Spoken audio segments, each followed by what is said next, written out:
Hi, everyone. This is Rebecca at Close.io, bringing you our interview series featuring women in sales, where we find out how they grow and thrive both personally and professionally. Today, I am joined with Liz Stephany. Hi there. My name is Liz Stephany. I'm a customer success manager at Close.io. Excited to be here. Yeah, I am rocking my Close.io swag today to present for this interview. Liz, I'm so excited to have you. I've loved having you, at Close.io and calling you my teammate. A little bit of background on Liz. She's worked in sales at Oracle and also as a sales and account management team lead at Thomson Reuters.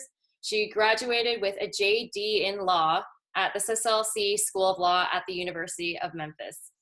So first question for you, Liz. Why did you pursue a degree in law and what did you learn from that experience? Yeah, great question. I think hearing that someone who's a customer success manager has a JD is often kind of surprising. People always want to know how I ended up here. So I went to law school. I worked a couple years out of college, kind of felt myself hitting a ceiling. Always been really ambitious, always wanted to kind of jump to the next thing. What's the next challenge? And law school seems like a really good fit. I felt like the things that they tested there and the skills that you needed were all things that, I had. And I also had, a grandmother who I was really close to who kind of, really, encouraged me to go that route also. So all those kind of things combined and went to law school couple years out of college, and to my great probably misfortune, law school was much harder than I thought it was going to be. I really thought I had it down. It was going to be a cinch, and unfortunately ran into quite a lot of struggles within my 1L year. The 1L year is kind of sort of theorized to be the most important year of your law school career because it kind of sets the tone for what the rest of the 3 years will look like. And I almost failed out my 1L year, which was shocking. Never had been someone who struggled with school, great test taker, good studier, all those types of things. And, really ran into a lot of difficulties and had to kind of sit down and decide, is this something I want to continue doing? Or is this something, that does it make sense for me to go to business school maybe, or to work a little longer before I decide to get a graduate degree? So I buckled down, I stuck it out, and I ended up graduating and doing well after that 1L year. And, I think to date, it's one of my proudest accomplishments, graduating from school and kind of making it through those both mental and sort of emotional difficulties of the 3 years. Would I do it again? Luckily I don't have to decide that, but I'm glad I have the degree. It's something I'm proud of and, something that, can't ever be taken away from you, I think, is those advanced degrees for sure. Yeah, and the way that you were actually brought into the Close.io universe is that you're good friends with Craig Nagovin, and both of you went to law school, and you're on our customer success team. He's on our customer support team. Both of you are excellent problem solvers, and that's what a lot of your day-to-day entails. So we're super lucky to have you guys in your smart brains. So now, when it comes to verbal communication, you've definitely been under the spotlight and under the pressure. Liz was actually the Chief Justice at Moot Court and on the national team debating in front of big attorneys and judges. And in one of her roles at Thomson, her sole responsibility was working with customers who had a high risk of cancellation. So Liz, how do you perform under pressure when it comes to your presentations and when it comes to conversations? I think I perform best under pressure, to be honest. I think that's always kind of been there for me. Even from a younger age, I, struggled to get things done on time, would sometimes procrastinate up until a deadline, and then found a lot of motivation, when that deadline was kind of coming due, get a little spurt of energy, a little kick in the butt, and be able to finish strong. So I think that's something that's always kind of been there. And then, I think law school sort of honed a lot of that. I did do some different competitions where I had to argue and do public speaking in front of, some high-powered attorneys and judges. And then, at Thomson, working with unhappy customers who wanted to cancel a product and trying to convince them to stick with our company. All those were situations that I think developed those skills that I maybe already had naturally. I think it's both a good and a bad thing, right? When you have that pressure, I think I perform really well. When I don't have that pressure, I think it's a little bit more of a struggle to find motivation, to finish things on time, and then I find myself almost manufacturing that pressure day to day. So again, a good and a bad thing. I've learned that setting deadlines, making myself responsible to other people on my team, discussing goals and metrics and things like that out loud, and sharing them with as many people as possible to hold me accountable. All those are strategies that kind of give me that little thrill of adrenaline and help me finish projects on time and do my best work. Yeah. But yeah, I think it's something I've accepted about myself, and now I kind of know how to work with that kind of adrenaline rush to make it work for me and make it work for the people around me. Yeah. Awesome. Well, I mean, something that I really appreciate about you and something that I look to is your composure and your ability to stay calm under pressure, and also taking more of an inquisitive approach rather than reacting to things. And, what sort of advice do you have when it comes to, let's say you just got off of I don't want to say emotional call, but one of those really tough calls that does test your emotional stamina, if you will. What's the mindset or recovery that you put yourself into to finish that call and then move on to the next big thing on your to-do list? That's a great question. I think what I learned over time was that those emotional calls in business aren't personal. They're not personal. So if someone is struggling with a product or they're struggling with an issue and they become emotional, it's always good to remind yourself that it's not about your personal relationship with this person. It's about what they're going through at that moment. And sometimes I've even found, people are frustrated, maybe not only at your product, but they have something going on in their life that they're also frustrated about. Yeah. And they end up taking that out on you or kind of lumping it all in together. Sometimes people just want to be heard. So letting them speak, asking them questions about what brought them to that point, instead of reacting to the level that they're at, was something I had to learn over time. When I first was working, it did feel very personal. I would get off a emotional phone call and I would, my energy would be down. I would, I'd be disappointed, or I would feel like I, didn't do my best work.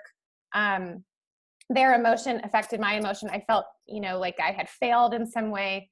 I think over time, by learning, by seeing how other people handled things, I was able to kind of let go of that and be a lot more composed, and have that sort of context of, this is not about me. It may not even be about my product, but it's my job to listen, to problem solve, to get to the root of the issue. It's definitely something I learned over time, and still, I can get off calls and feel really drained. But giving myself that moment, or talking about it with a coworker and then moving on, I think is really important. Moving on to that next thing and not dwelling in that sort of emotional state. That has all worked well for me. Excellent. That actually reminds me of a conversation I had with Mary. And for those of you that don't know, Mary is one of the incredible women at Close.io. She's basically our chief of staff. And I like to say she keeps our boat sailing smoothly. We like to call ourselves a remote boat. And I was telling her about a customer interaction where, I felt like I did take things personally because they had expressed disappointment. And she was kind of explaining to me that there are reasons behind that, but also she gave me, she introduced me to something really cool called the 4 agreements. And it's actually here on my sticky note wall on this piece of paper. It says, 1, be impeccable with your word. 2, don't take anything personally. 3, don't make assumptions. And 4, always do your best. So I feel like what you just said, Liz, captures that perfectly. That's lovely. I think that's, Yeah. if you're following those rules, if you're doing that, you can't help but do well at your job, you know, and do well, you know, with your personal relationships too. Yeah. So thank you, Mary, for all of your spiritual and productivity wisdom. We love you at Close.io. Okay, so going back to kind of you coming out of law school. Now, I do want to talk about that. So you had a cool job set up for you. It's kind of like a typical trajectory for people coming out of law school or business school where you have a game plan and you have something, you have like a milestone upon graduation. And for you, it was going to be a law clerk, something really coveted by law grads, but there was an unexpected turn of events. So tell us about that. Yeah, so I graduated at probably a pretty low point in the economy, especially for attorneys. There was a big glut of attorneys on the market from people being laid off and a lot of law school grads with no jobs. So it was definitely a feeling of kind of like instability for most of my law school class. You know, where are we going to work? How is this going to work out? And by virtue of some connections, you know, my family had, things like that, I had a law clerkship pretty much lined up. So I felt like one of the lucky ones. You know, I knew what I was going to do. And at the same time, for a backup plan, I had applied to a company clear across the country to work with technology and attorneys. It was always my backup plan, you know, like, hey, I have plan A and plan B just in case. That's always kind of been my motto. Yeah. So of course the clerkship fell through. The clerk I was going to replace, their job became eliminated. So they were going to stay on for another year. And it was a pretty big blow. You know, there's a lot, I think, you know, that you probably understand that goes into business school. There's a lot that goes into law school. There's a little bit of a prestige factor about these jobs you're going to take. They're ranked probably, you know, like this is the best type of job you can get. This is not the best. So I struggled with that. I had this backup plan. There's two options, basically. I could move across the country, take this job that was not practicing.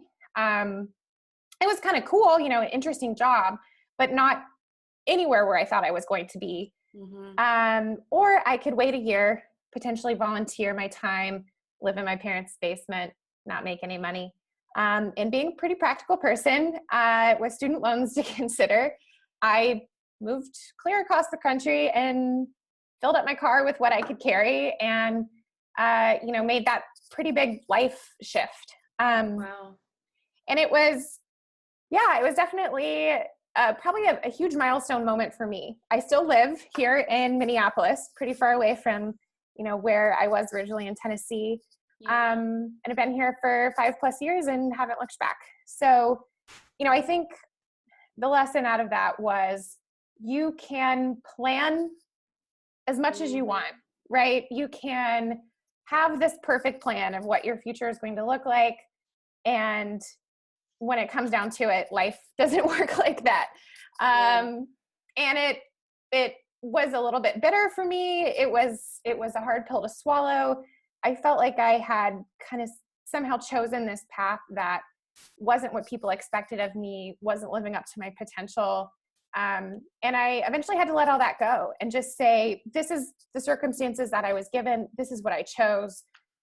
Let's see what I can do with it. And it led me to Close.io, right? So eventually, you know, those kind of strange steps took me somewhere where I'm now really happy, really fulfilled, and have this great bunch of people around me, this awesome team. So, you know, it worked out, I think, for the absolute best.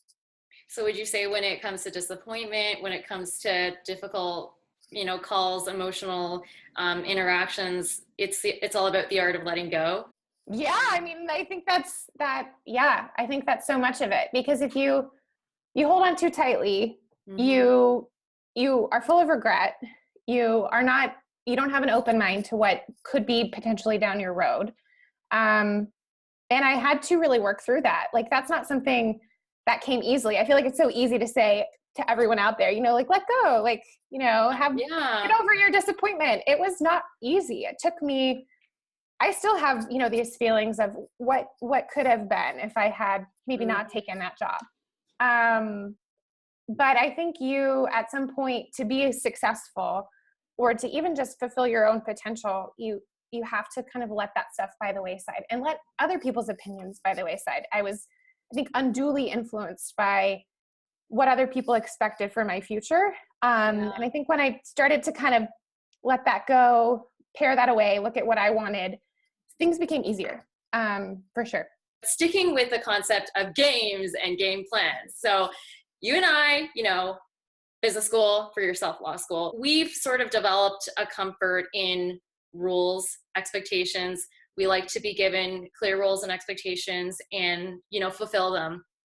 Now, here at Close.io, we're a lean startup team, and Stelly has said that in startups, it's not about winning the game, it's about writing the rules of the game while you're playing the game. And he actually wrote a great blog post, which I'll link down below, and spoiler alert, the subject in question, he's actually talking about me. So, because he likes to do that to us, Stelly likes to talk about all of us and tell the rest of the world about it. But I've seen you rise up in leadership and also in your project management abilities. What was that learning process like to kind of shift from somebody who had comfort in structure and then being like, this is how it's going to be and this is what I'm going to go for? Yeah, that's a great point. I think especially for me, it's almost why I didn't get hired at Close.io, I think. Oh, look at that. Oh yeah, there was, I think, a bit of a nervousness. Can she perform if she doesn't have these sort of stringent rules and metrics and things like that? Like, if we take all that away, who is this person? So that's something from day one I kind of knew was going to be a little bit of a challenge. And I remember in my first month at Close.io, Stelly told me, if you're not taking risks, if you haven't fucked something up within your first month, it's bad. If everything is perfect, if everyone's saying these amazing things about you, if you're just hitting every goal you set for yourself, something's wrong, because it means you're not taking enough risk. And at Close.io, we don't have the time to waste with people who are not risk takers, because with risk comes growth, right? And that was like oh God, oh no. For someone like me who definitely strives to kind of hit every goal, do it all really, really well. Talking about risk was uncomfortable, was really scary, actually. And I think being told like upfront that that's what this company needed of me, it did allow me to grow really, really quickly, just within the first couple months of working on the job. And I found a freedom in those rules and kind of regulations not being there. It meant that there weren't any limitations, where like at a bigger company, you might see a problem and you might come up with all these solutions to fix it. But then when you go to maybe present that to someone, that's a problem that's outside your scope. That's a manager level problem, or that's a director level problem. That's not your problem. And at Close.io, we don't have those distinctions. You see a problem and you come up with a solution, go on, by all means, implement it, see what you can do to fix it. And that was like this huge open world for me. Like, oh, this is amazing. I had a lot of freedom and trust to kind of just do what I felt like needed to be done. I didn't need to run it up some insane chain of hierarchy. And that I loved, immediately. It felt like freedom, for sure. And that, I think, is probably one of the best things about working here. Why I don't think I could ever go back to a place that's not exactly like here, is because I felt like I could really make a difference in a really meaningful way. And then by doing that, by taking on that responsibility, by doing what needed to be done, by not thinking about a job title or a job role, I think people then saw me as someone who could problem solve. I got more responsibility. People acknowledged me as, someone who could get things done. And it's almost like, like that saying, like, dress for the job. Absolutely. You want. Close.io was more about like, just do the job you want and you'll get that job. And I think that I took that to heart, just do the job that you think needs to be done.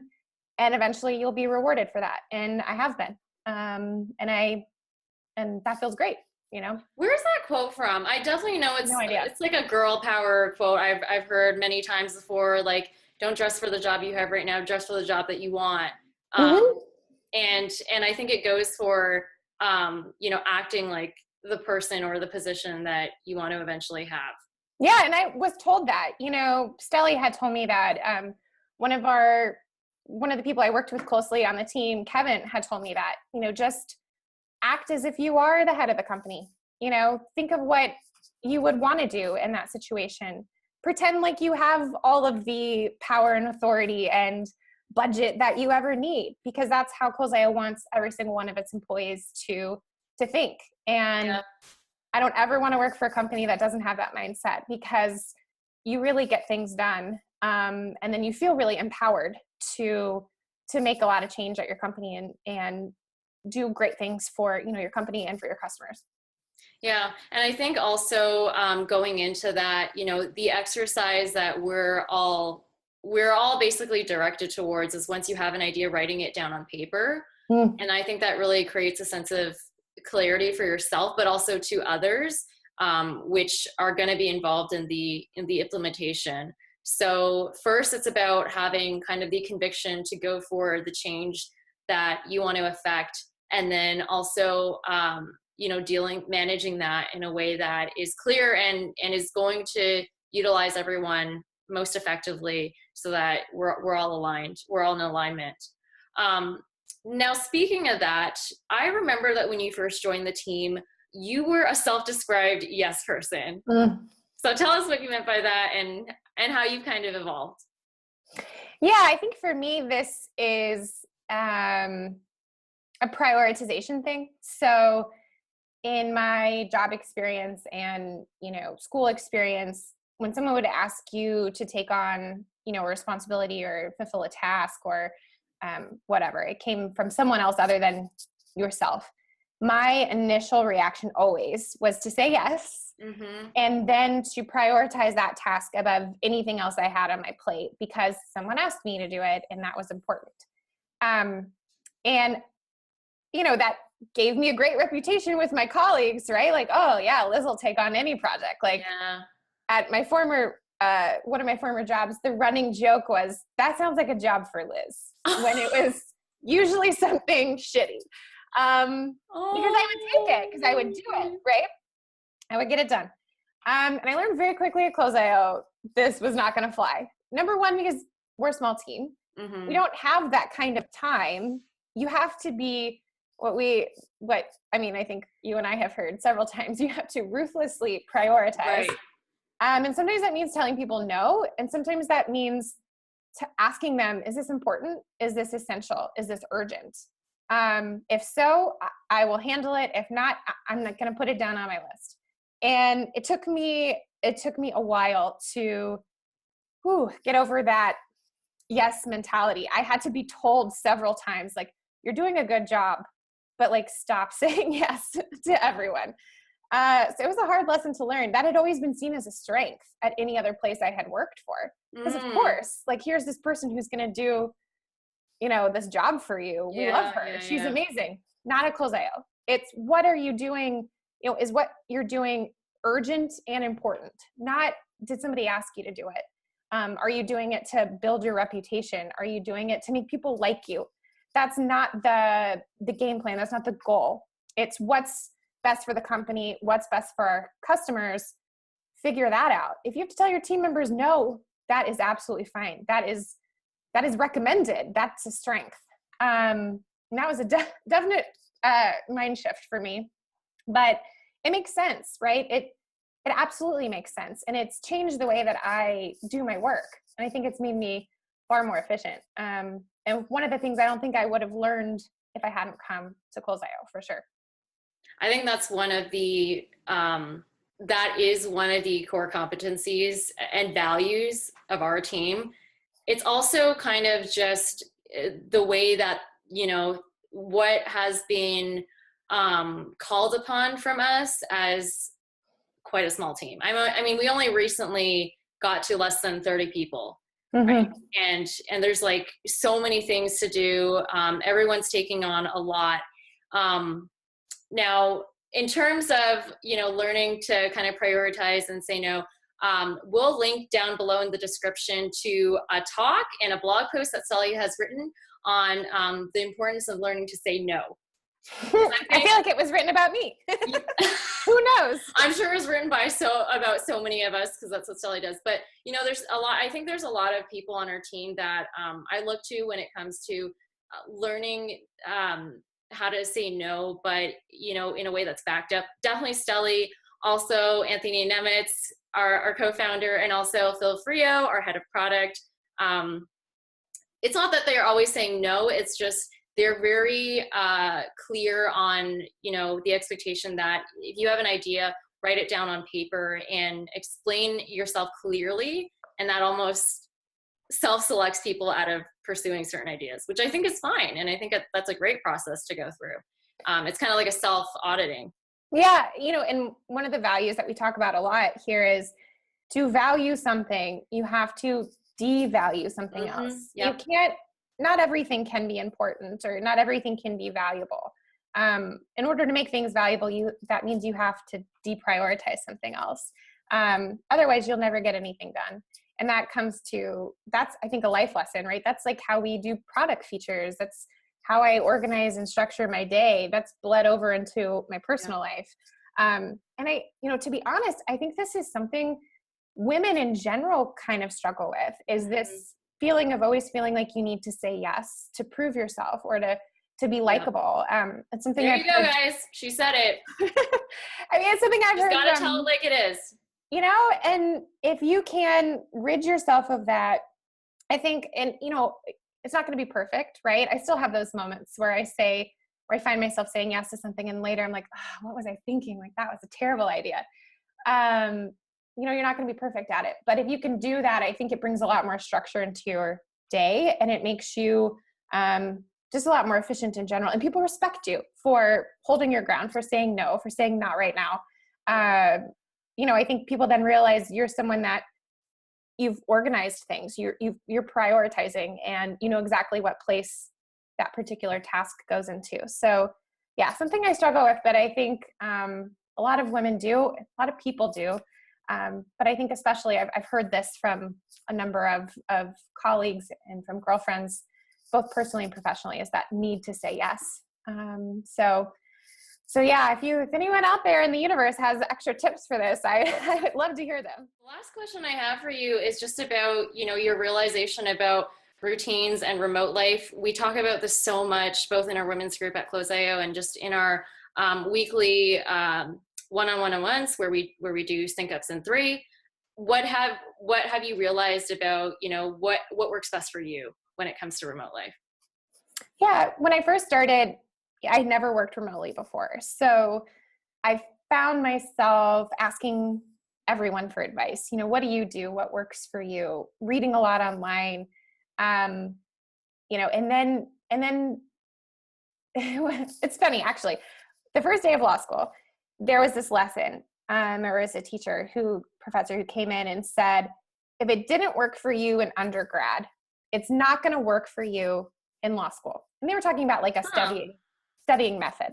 If your past has shown that you are not someone who goes to the library and finds a study carrel and highlights your book and writes notes, like if you haven't done that in the past, don't try to implement this new habit because you think it's what you're supposed to do. And I didn't learn that lesson, apparently, because I went in, to that probably first 6 months of working remotely, looking at how everybody else was organizing themselves and then trying that and thinking like, well, they know better than me because I haven't been a remote worker before. So I should learn from their experience. And it didn't work. I tried all the things that kind of people had suggested that had worked really well for them. And I found myself kind of drowning in emails and tasks. And, I was getting a little burned out. And then I just remembered like, okay, if this isn't working, like, let's try something new. What has worked in the past? And I remembered from studying in law school, I made my habits really almost like rituals to make them feel special, to almost get pleasure out of a particular habit. I made it into, almost, a ritual. So when I would sit down to study, I would brew tea, and I had like a special thing that I put it in. I had a really special cup, and then I would like light a candle, and like that would be my inset into studying. Yep. So I remembered that sort of ritual aspect of things. And then I tried to start putting that into my day-to-day of Close.io too. So, in the mornings, I like to dig through my emails, from the evening before. And I do the same thing now. Maybe it's coffee now, but I make that cup of coffee. I sit down. I have this the spot in my house that I like to look at emails from. And in doing that and making it kind of like a fun experience, it's definitely enabled me to stick with habits more.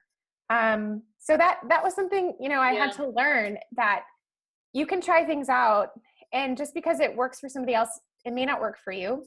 And it's okay to keep iterating on that process. It's okay to try things and have it not work out and move to something else. That's actually something I tell our customers a lot about their sales process. It's okay if you're reiterating on that sales process every few months. That's what makes you successful, is reviewing what you're doing, finding the holes, and then maybe rewriting that process again.